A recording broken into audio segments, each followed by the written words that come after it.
Shabbat Shalom. We are privileged today to be led by Charlene Finkel. She is ready and she is capable, and we are going to be having a great session. I wanted to have David display the Birkat HaTorah, and let's get going. Baruch atah Eloheinu melech haolam asher kitshanu mitzvotav v'tzivanu la'asot divrei Torah. Ha'arech Adonai Eloheinu et divrei Toratecha b'finu amcha beit Yisrael v'niyeh anachnu b'tzatzeinu b'tzatzei amcha beit Yisrael kulanu yodei shmecha yodei Toratecha l'shma Baruch atah Adonai Elohei Torah l'Amo Yisrael Baruch atah Adonai Eloheinu melech haolam asher bachar banu mikol ha'amim v'natan lanu et Torato Baruch atah Adonai noten haTorah. Amen. Okay, and before we get started, Oh yes. I just wanted to briefly ask you a question. How often have you said to yourself, on this fine summer day, I could really go for some kosher beef jerky and wash it down with my favorite orange soda? Well, I'm glad to tell you that right now at Fishka's Fine Foods, they are providing the classic combo, RJ's kosher beef jerky, and when you buy a package of RJ's kosher beef jerky, you will get a free gift of Poppy's probiotic orange soda. I don't know how you could pass up a deal like this. What a deal. Funny. For us. How come you don't have it? I mean, I'm ready for breakfast. Yeah. Except I want Dr. Brown's cream soda. I like that better than this orange thing. Yeah. Yeah.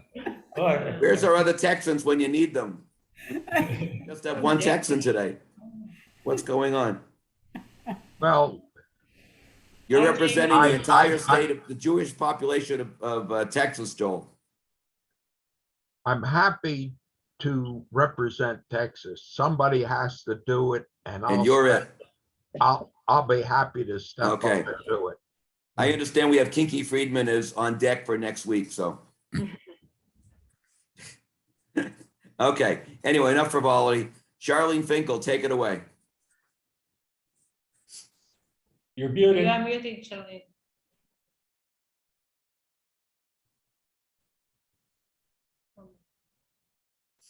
All right, you hear me now? Yes. Yes. Yeah. Hey, great. Hi. Shabbat shalom to everybody. Joel, I haven't had I think everybody else here I know, but I haven't had the privilege of meeting you. So are you really from Texas? You speak up a little bit, please, or speak close. Oh, Joel. Yes. Hi. I believe everybody here I have seen at the temple. I haven't had the privilege of meeting you. Are you really from Texas? No, actually, I was born and raised in Philadelphia, Pennsylvania. Oh, okay. And are you now living in Newton? No, I'm living in Dallas, Texas. Oh, you are? Oh. I'm in okay. Dallas, Texas right now. I've been in Texas for about 40 years. Oh. Mainly San Antonio, 35 years in San Antonio, 10 years in Dallas. Oh, okay. When my husband and I were first married and he was in the Army, he was actually stationed at San Antonio at Fort Sam Houston. That's where I spent most of my time. I helped found the synagogue at Fort Sam. Oh, really? Really? Wow. Yeah. Wow. So what I remember about it was that it was extremely hot. I remember that, but it was a dry heat. And I remember going to the, because he was in the Army, and there was a food co-op if you were in the military. And I remember that was our exciting way to spend a Did Sunday. you go to services on the base? Did you go to Jewish services on the base? when No, you- we didn't. I have to say, we didn't go to any services. I'm sorry. Why? So, was so many years ago, I wonder if they even had it then. You know, There has always been Jewish chaplains in the there military. have been, well, I Well, don't as even, well as Christian chaplains and whatnot. yeah, well, I'll have to Very ask. few Jews step up to the plate. I've been Jewish my whole life, and I've traveled around the world, and it's the saddest story I'll tell you is to go to services all over the world, Europe, Asia, and very few Jews show up. Yeah, They're Right. out well, there, I'm trying to but make they up don't for it come to now. I'm doing my best. Well, Okay, let's go forward. all right, okay. Well, good morning, Shabbat Shalom. It's nice to see everybody. So for an hour now, let's try to forget about Afghanistan and let's forget about floods and hurricanes and COVID, and let's study some Torah. So what we're starting with today, if you have a Chumash, fine. If not, I've asked Marty to copy some things which I sent to him, but in any event, you don't need it right now anyway. So I just want to give you a little summary here. And we're studying Ki Tetzei, which is in the book of Devarim or Deuteronomy. And this is a wonderful parsha because it has so many commandments. It has more commandments in it than any other sidra in the Torah. Depending on how you view it, it's either 72 or 74. So for sure, there are some of them that we already know and that we do. It deals with matters pertaining to families and individuals, in contrast to the preceding parsha, which dealt with officials and the nation. Those were here last week, you know, it was about judges and shoftim and the nation, but this is much more personal.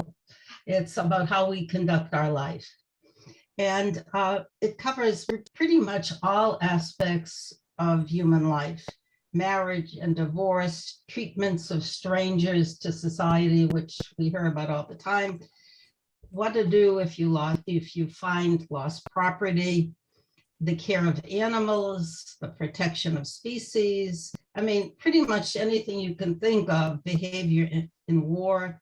And here we have the inheritance of the firstborn, which is also very interesting because in the Bible, basically, our forefathers did not give the inheritance to the firstborn, but here it spelled out quite clearly what that would be. The way we bury people today, it's right here in this particular parsha, and the rights of workers. It's all here. So it's barely an area of life that isn't touched in this collection of social legislation. It covers so many aspects of relationships, and I was really challenged to limit my selection. So at first I thought, well, let's talk about women. And they say, oh, the way women are treated in this parsha is so great. But I didn't really think so. If a man doesn't care for his wife, I mean, he can just get rid of her. But I didn't pick it. But later on, when I thought of what's happening to the women in Afghanistan with the Taliban, I kind of looked at it a little differently and thought maybe at that particular time, what they were suggesting was really very modern and maybe even a little radical. But anyway, I didn't pick it. Another area I thought of, because it's almost Labor Day, and there's a lot in here about the rights of workers. I didn't pick that one either, but it could have been a very good topic. And when I'm through with what I picked, if you want to talk about it, it's a great one. And even to today, when you think of the movement in the United States in the, particularly after the big fire in New York, and I think maybe it was 1918. Who were the leaders in that movement? Jewish people, lots of women and men, and to this day, I think maybe not as much now with unions, but certainly Jewish people were really in the forefront of these rights. And it's right here about working 6 days, paying a person for their wages. It's all here. I went to the Chelsea Hebrew School. And when you graduated in the 6th grade, you had to take an exam to be admitted to the prose door. It was exam school. And for those of you who may remember this, it was Mrs. Bobbin, who I will remember forever, drummed into our head that if you hire somebody, you pay them that day. You don't wait. So here I am, all these years later. And if I have a worker here, you know how often they give you a bill and they say you can pay it later or whatever. So Mrs. Bobbin, thanks to you, I want to pay that bill today. So it's interesting the effect. I see some of you are smiling. Maybe you remember that time. So these are good things that today we don't even realize it, but we're fulfilling these commandments that are here in this very delicious parsha. So anyway, to narrow my focus, I remembered that my grandson, Adam, who lived in New York, his bar mitzvah was the same as this on Ki Tetzei. So I asked him, I said, could you send me your bar mitzvah speech, your Devar Torah? And this is what he says. The idea that stood out to me the most related to the relationships between humans and animals. So I decided to pick this one on animals, which is a little different. Maybe we haven't thought about it as much. And not only that, but another grandson of mine, Josh, who's Robert's son, is really into it, animals. So I figured I was covered with 2 grandsons and I'd have a lot to share with you, which I think I do. So Adam emphasizes several mitzvot in the parsha showing concern for animal welfare. You know, I never really thought about animals in the Bible. I really didn't. You know, I always thought about people. But if you think about it, they're absolutely everywhere. And it's quite clear that on the one hand, we slaughter them for food, but everywhere else, we're told to be good to them in different ways. We're even to the point that when we rest, they should rest. Any comments on that? Anybody want to share any other thoughts they have in the Bible, how animals are treated? You know, I don't know if it's a Bible thing, but when I first came to this country, I'll never forget, I would go to a supermarket and I would see, you know, I grew up in Iran where, you know, pets are dirt, you know, and they're all stray. Yeah. 2 aisles in the supermarket for pet food. And I'm thinking, what the heck? What's going on? What's going on here? Yeah, no, yeah. That's interesting. And certainly with what's happened with the pandemic, it's, you know, people who never had dogs or, that's true. The thing that I think of though is that the animals that are mentioned in the Torah, these are beasts of burden. These are working animals. Right. There was no such thing as an animal as a pet. I mean, I'm sure there were dogs and cats running around all over the place and even wild boars, but they weren't pets. Animals that it talks about are animals that worked. And right. The animals that worked, of course, need to rest when their masters rest, and they also need to be fed. And so it reminds us to feed them before we feed ourselves. And recently, when I was speaking to family, My son-in-law didn't want to go out with the newly purchased dog, who's now with them for 1 year, one of these COVID dogs. And I mentioned to him what the Torah says, and he said, yeah, but those were dogs that worked. This dog doesn't work. So yeah, there were lehavdil, two different. Well, I'm thinking of a story about Temple Grandin, who some of you may know.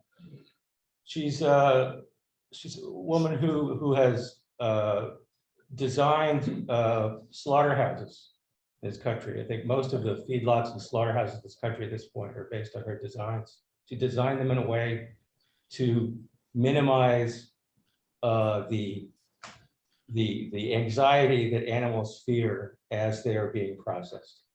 She looked at these like cattle slaughtering facilities from a cow's point of view, and she's was saying, not that you shouldn't kill them for food, but you should make the process as painless and as make them suffer the least amount.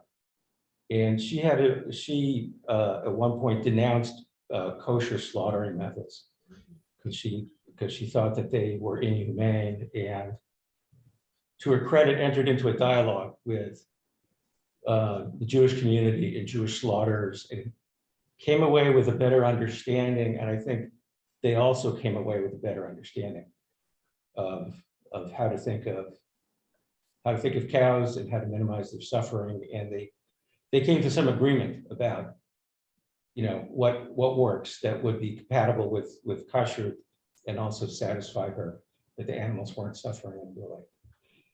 But is she the only one who does that? Is she the only one who has adopted those rules in the kosher community?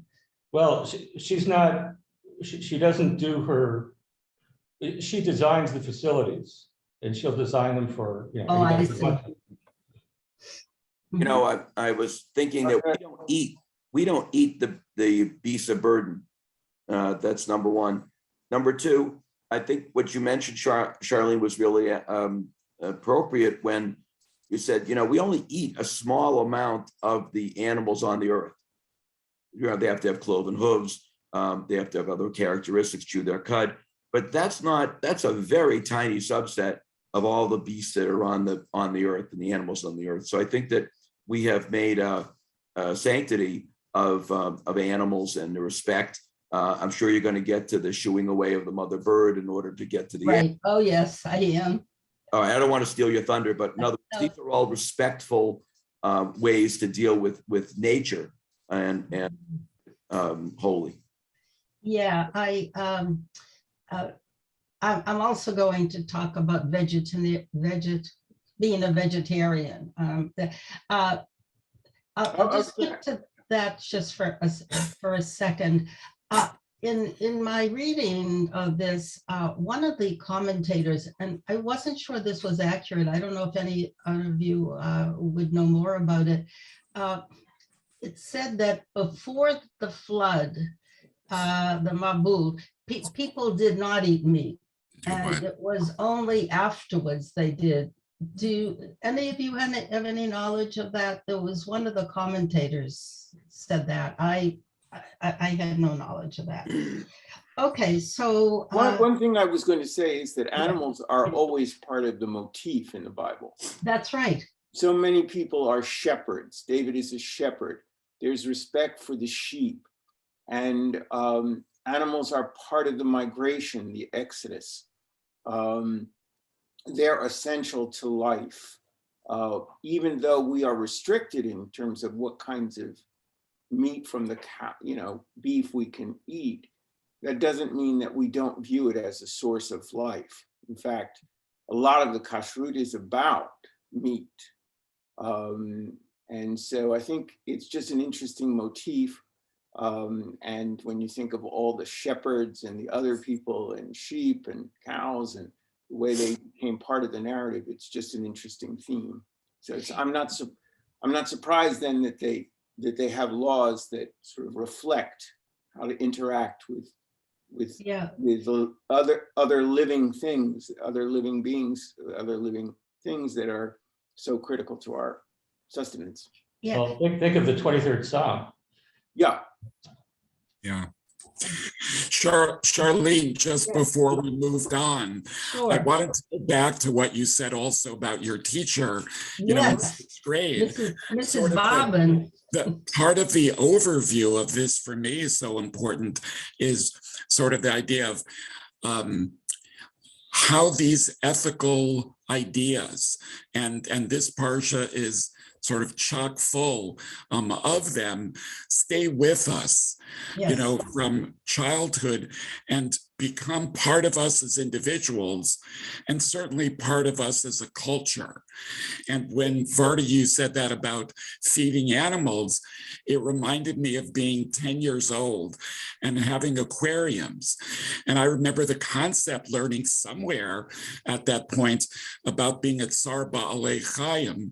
yep, And it came down to the idea that whenever we were sitting down to have dinner, I thought, oh, did I feed my fish? No, I didn't. really, They get that's fed wonderful. first.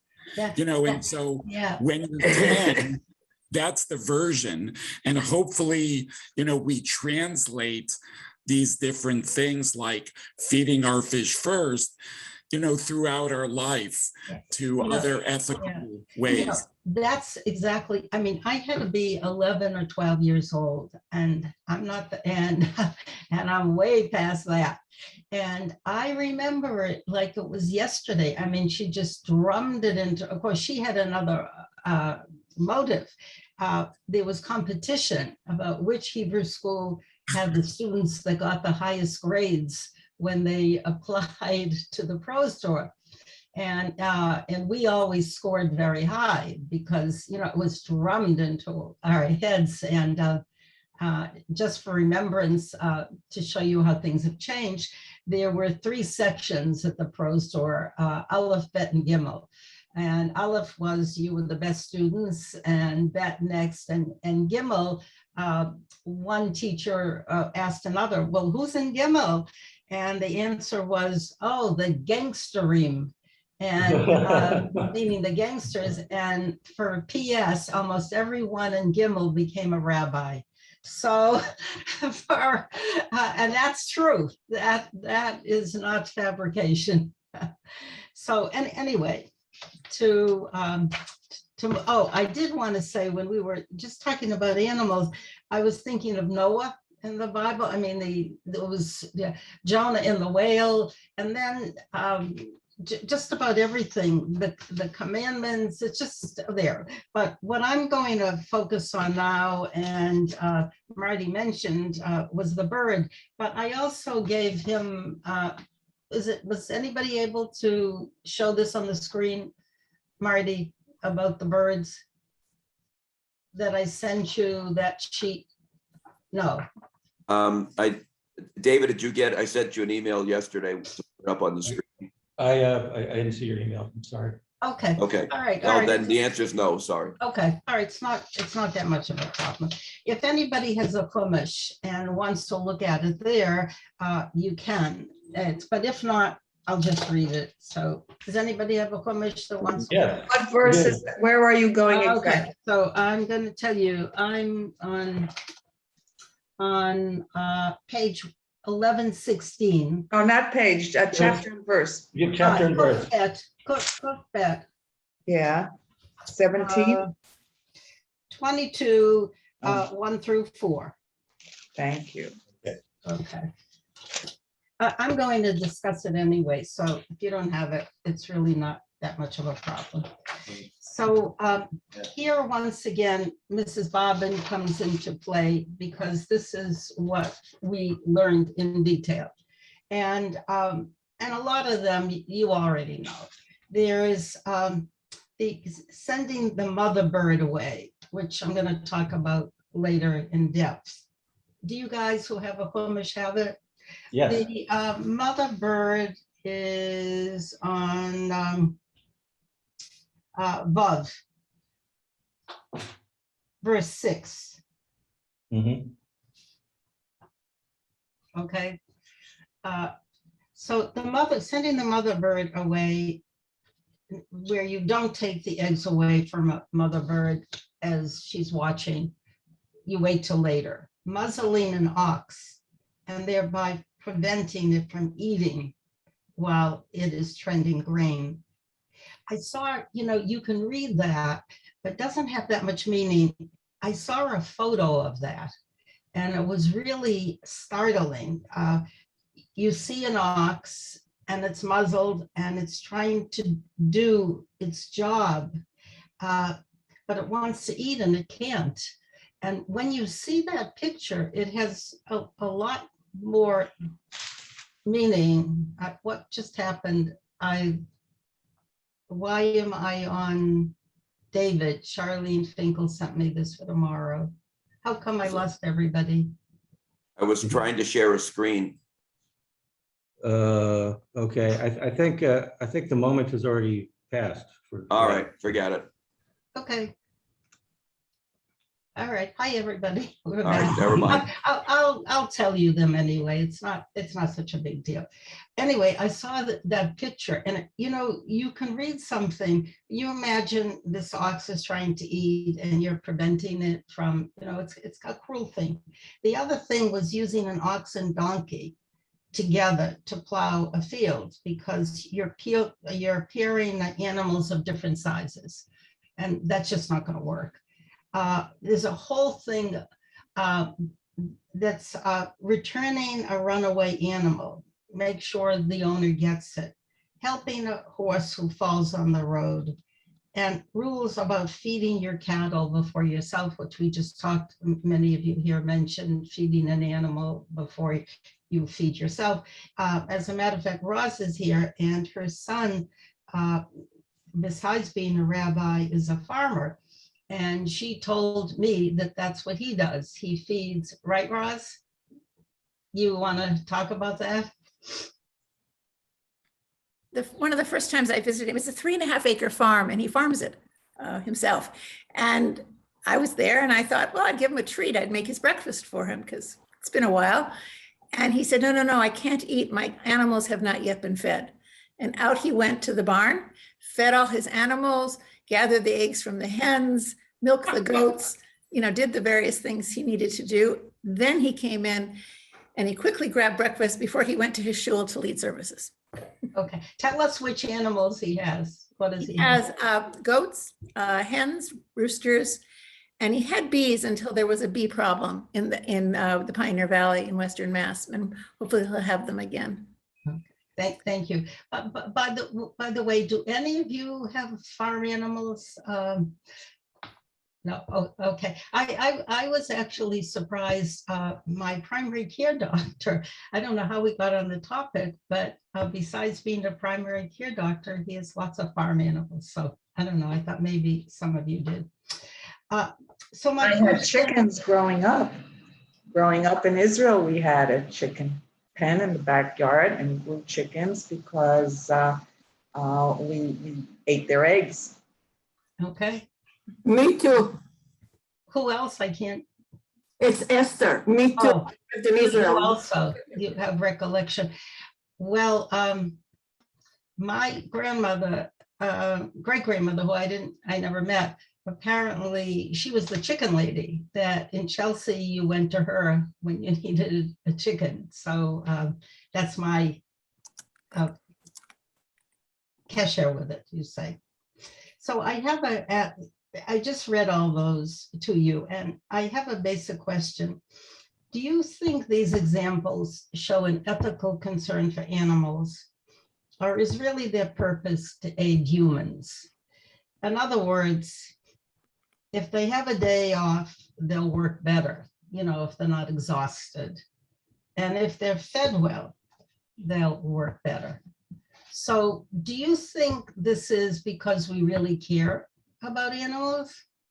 Or is it more we care about ourselves, and by doing these things, they can work better for us? I don't think you have to go there. Because I think what this exemplifies in many ways is the symbiotic nature between the natural world, the animal kingdom, and the human world.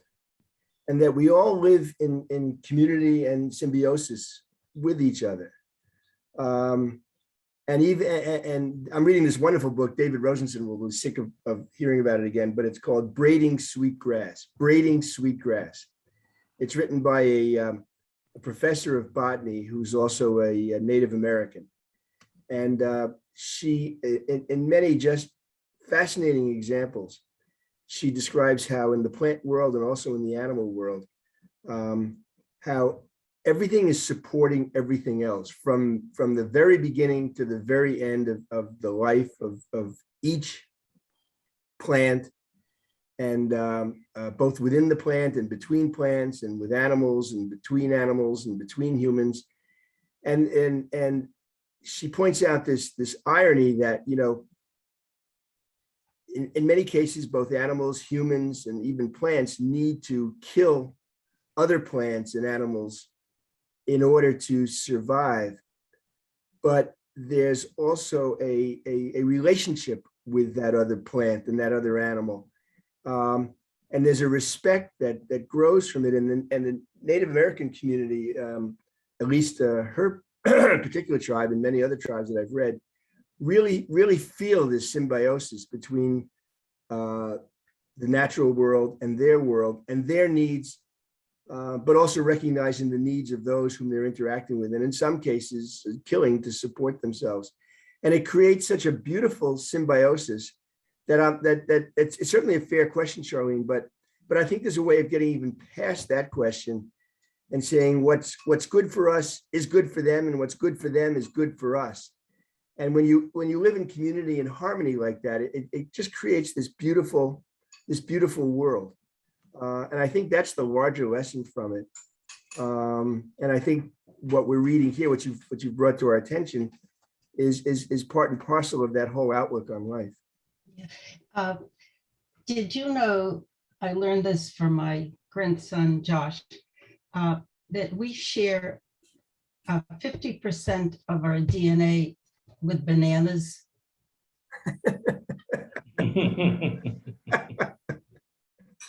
And 98% of our DNA with chimpanzees. That I knew. Well, no wonder chimpanzees and humans like bananas so much. Yeah, there you go. There you go. Well, go ahead, Jamie. Good morning, everyone. Good morning. This is my first time at Summer Shul. Welcome. You know, Marty is our leader here, and he does a great job seeing. Yes, I know that. I just came back from summer. You're the first rabbi that come to our school. Yeah, rabbi. And high school classmate. I can't hear all this conversation at once. I want to tell you I'm very jet lagged and I'm not a morning person, so I wanted to keep quiet and just listen. But in response to Charlene's question, I think there may be an element here of just education that these rules relative to animals are here not just to, what were the two choices you gave us? Not to make it better for humans in a material way, and not to whatever the first one was you said, but to teach us the importance of rest and Shabbat and treating all living things, whoever and whatever they are, as if they're made in God's image like humans are. And if we are commanded to treat everything like this, so it's an example.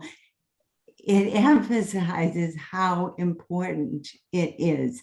And I think it goes back to some of the other laws in this chapter.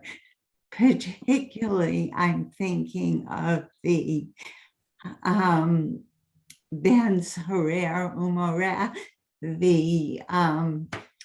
the child who is The difficult child. the Rebellious. difficult More than child, difficult, impossible you're child. entitled to execute them or have them executed. No, that never happened. And according to Talmudic, Right. the Talmud, it never happened. And we don't think it ever happened, but it's in here to show us that how important that value of honoring your parents is. Yeah, right. Okay, guys, I didn't realize what time it is, and I have a lot more to cover, so I'm gonna try to just speed it up a little. Thank you. Thank you, though. So, this thing about the mother bird where it says, just wait until the mother bird goes away, and then you can take the eggs, or you can take the little fledglings. One of the reasons there is so much interest in this is because if you do it, it says that you will be, your length of life, your life will be lengthened, your days will be lengthened. And the only other place it says that in the Torah is when you're honoring your mother and father. So there was a lot of interest in this because, everybody said, gee, what's the connection? And if I do this, I'll have a longer life. So you have all these interpretations of this from the Chama Leibowitz and sermons and what Sachs, and of course Maimonides. So I kind of like to move on. I had a lot of interesting things to tell you about birds and migration, but I think I got to move on here. Maimonides had three different views on this, and one was it's a law, it's a decree. We don't have to know why. It says this with the birds, and that's it. No thought. I mean, probably more in the Orthodox tradition. If it says I'm supposed to do something, I do it. I don't question. But then in Moreh Nevuchim, he must have thought about it, got up perplexed, and maybe that troubled him a little. So he said, there's really no difference between the pain of a human being and a pain of a living thing. The way the love of a mother for the young ones is not produced by reasoning, it's by emotion, compassion.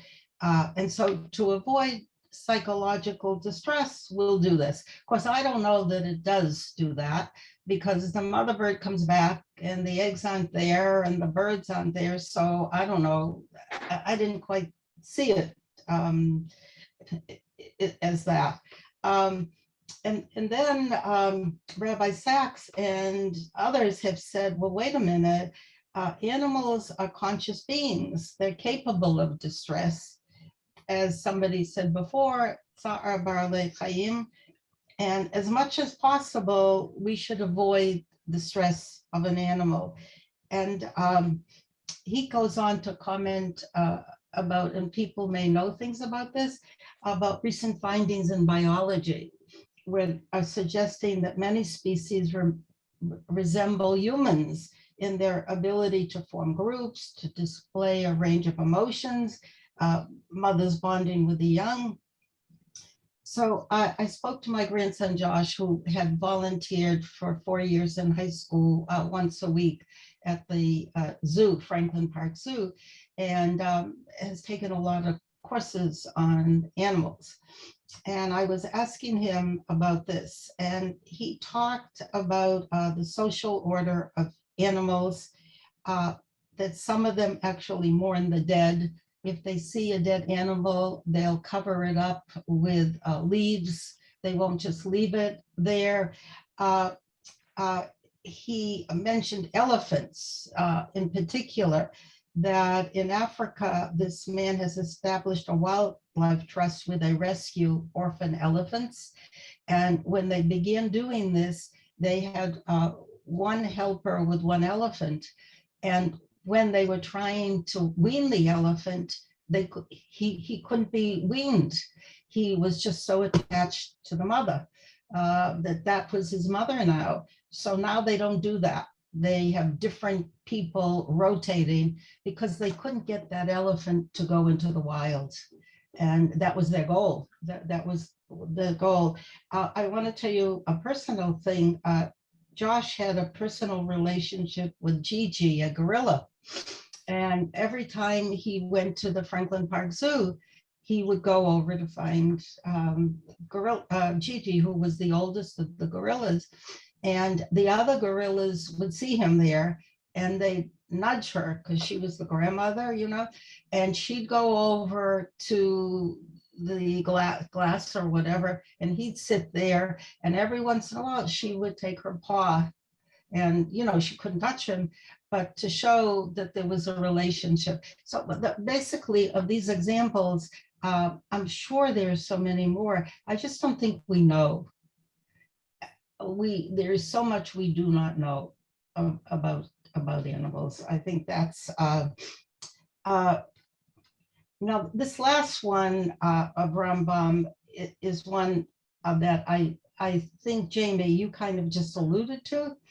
And his third position is the reason we don't cause animals distress is not because God is concerned about animals, but because of concern about humans, and we should not be cruel.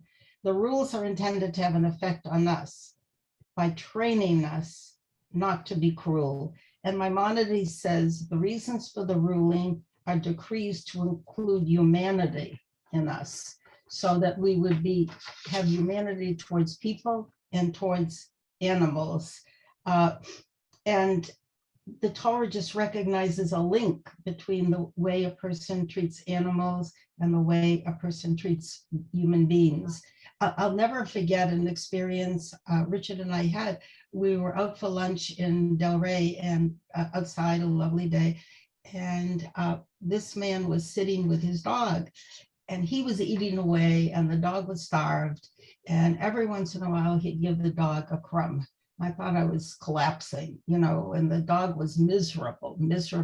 And, you know, I didn't have any authority to have that person stop doing what they were doing. And here if you had a copy of it, maybe you want to look at it later, it says that we shouldn't look away. If we see something that we should do something about it. You know, I didn't know what to do. We changed our seat. I remember that to this day. It must have been 5-6 years ago. And it was heartbreaking to view that. And in Mishlei, it says, a righteous man has regard for the life of a beast, but the mercy of the wicked are cruel. And you think of Rebecca at the well, when Abraham sent the servant to find a wife for Rebecca, what he was struck by, that not only was there water for the servant, but also for the camels. And that kind of sealed the deal. So for her to be the wife. So anyway, we have those rules. It's a divine decree. It's intended to spare the mother emotional pain. And these rules are intended to have an effect on us. But then, the only example I can think of in the Torah of an animal being mistreated is Bilam yes, beating his ass And in that particular case, God gives the ass the power to object, Yeah, the power of speech to say, what are you doing? Why are you doing this to me? yeah. I remember he says, why are you kicking that animal? Yeah, why are you doing it? Why are you, why are you whipping me? Yeah, so as Michael had mentioned before, that we are to be, and that's another scholar says that we should be mindful of the kinship between us and the animal worlds. That, as I said before, the 50% DNA in bananas, which, you know, I don't know, that's really, but when we're talking about reduce animal suffering, how does that contrast with modern day factory farming practices? So it doesn't. And David, you were alluding to that about this woman who has set up. Oh, right. Right? Weren't Right, you? who's Well, trying this isn't to, farming. This is shikita, but you're saying it's in a humane way. yes, causing less distress to the animals while they're going through the process. Yeah, I think in modern life, we're simply detached from the natural world. Right. The biblical motif, again, is one in which you are attached to the natural world with shepherds, etc. And I think of, again, the Native Americans who were incredibly attached to the native world in terms of the buffalo and things like that on the plains, Native Americans. And we had complete disdain for that. I think there's been some correction in modern times as we've understood much more about biology, but we are disconnected from the modern world, Right. from the natural world. If I had to, I mean, I don't eat a lot of beef, but I'm pretty sure I would abstain completely if I had to slaughter my own cow. If I had to do it myself, I would be a vegetarian pretty fast. Yeah. Yeah, I think the other interesting issue of how that relates to sacrifice, because, you know, sacrifice was involved in so many cultures. And that's another sort of motif that's interesting. Yeah, Steve, I was thinking of that actually. Here we're talking about being so kind to animals, but yet we were sacrificing. It's such a contrast. It didn't, you know, it's not in this parsha, but it's, you know, if you're going to look at the Torah as a whole, my gosh, it's certainly there. Yep. I was wondering about that too. Roz, did you have something? I just wanted to refer back to the comment of, you know, we're so detached. One of the things that my rabbi son has done with his community is to invite them into an appreciation of what he does. Not that they should do it exactly, but of helping them to see it. So when he was first installed as the rabbi, it's about 11 years ago now, they gave him a sum of money and they said, what would you like to do with this? It wasn't an enormous sum, but it was a generous sum. And he said, I want a vegetable plot on the lands of the Shul. And I want everybody, you know, pre-K through to elderly to contribute as they can to the maintenance of it. And then we will give what we grow to the community that does not have. And he's continued in these 11 years, a variety of initiatives that way for the purpose of helping people to see. He understands that a small plot is not going to feed the hungry of the Pioneer Valley, but it has inspired other congregants to then go and find in each of their small ways, and a lot of small ways together accumulate. That's a wonderful thing. So when you think of, I'm just going to go back to today, how, you know, we have these farm, I don't know, where they slaughter animals. And, you know, every once in a while there's legislation about it, and every once in a while they're closed. So in this parsha, I think maybe it's the first one, Lo tuchal lehitalem. You're not supposed to hide from it. You're not supposed to disappear from it. You're not supposed to close your eyes like you don't see it. So no, do we have an obligation to do anything?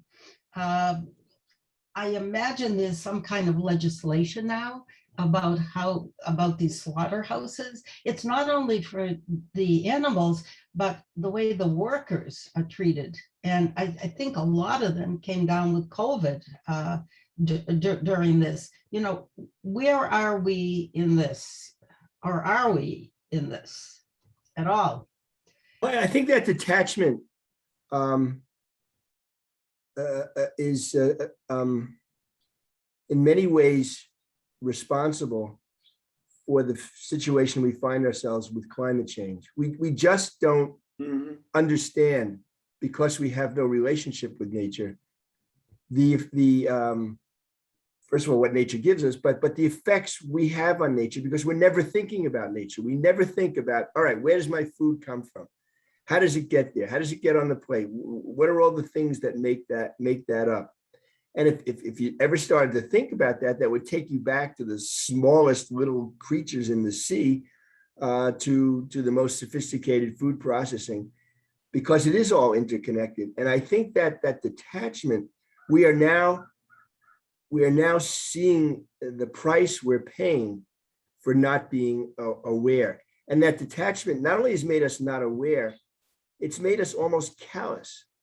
It's because we don't think of ourselves in being in relationship with nature that we feel free to abuse it. And now we're paying the price of that. And and the lessons that you're talking about, Charlene, I mean, I don't think everyone's going to go out and become a Talmudic scholar, but the lessons of getting in touch with our relationship with nature is just crucial at this significant inflection point.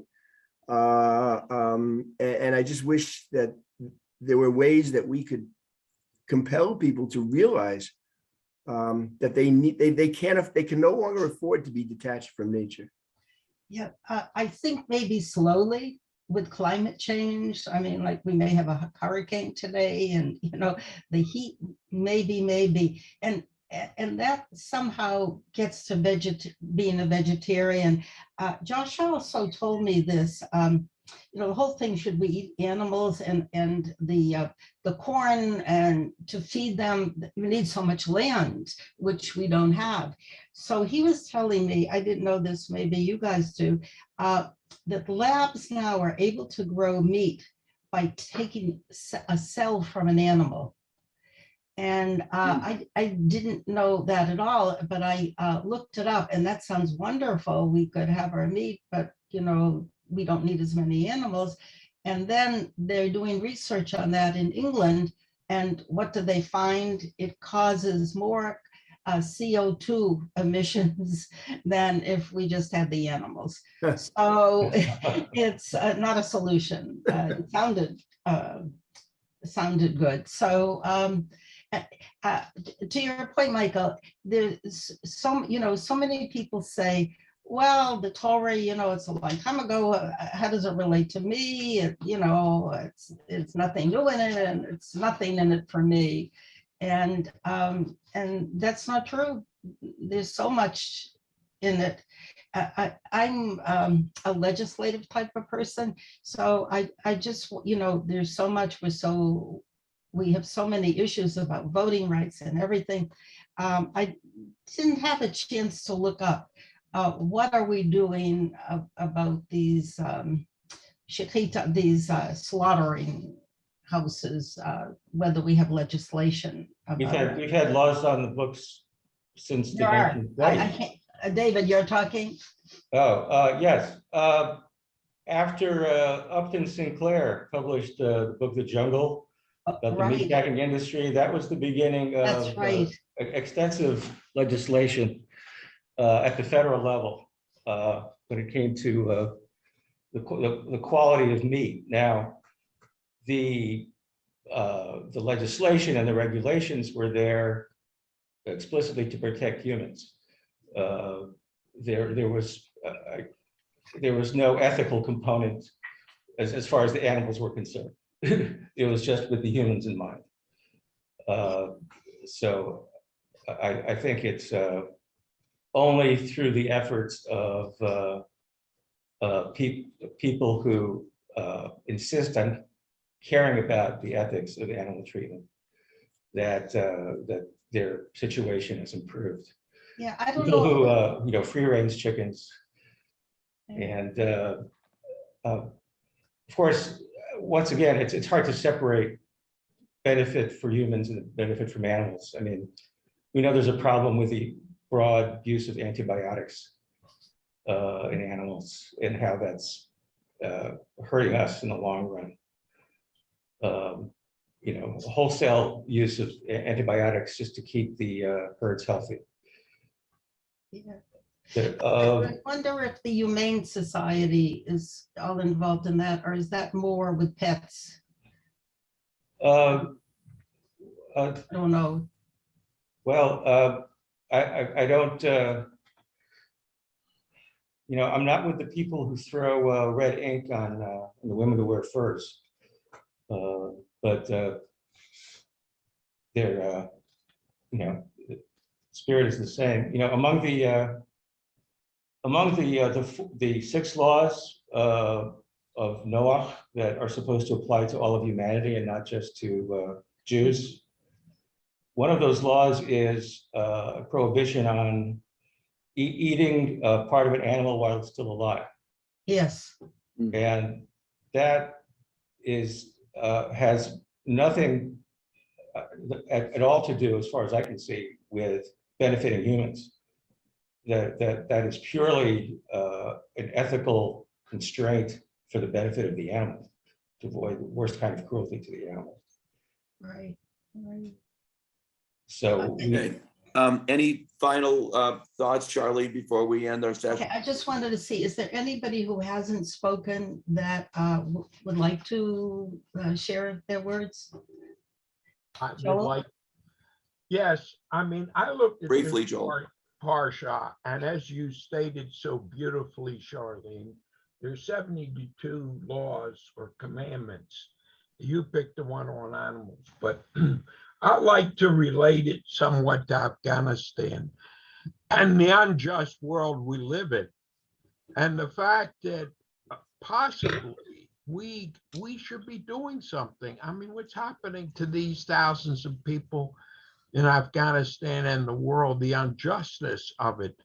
And should we just sit here and look at the news, or should we be writing letters or doing something and say, hey, this isn't the way we treat people.